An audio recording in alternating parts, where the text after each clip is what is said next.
reporting for MJSJ News, and we have about 1.5 feet of snow. It's 13 degrees in Sherman, Illinois, and the wind's supposed to pick up tomorrow in blizzard-like conditions.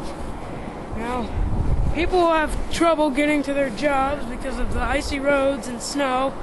You haven't seen many snowplows out here lately.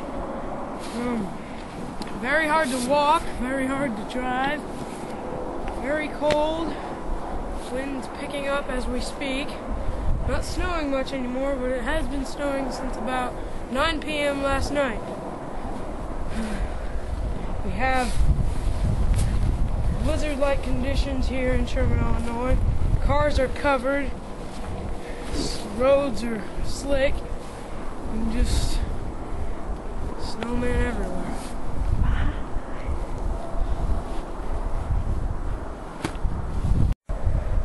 That's all. This is Jake Eilts from MJSJ News.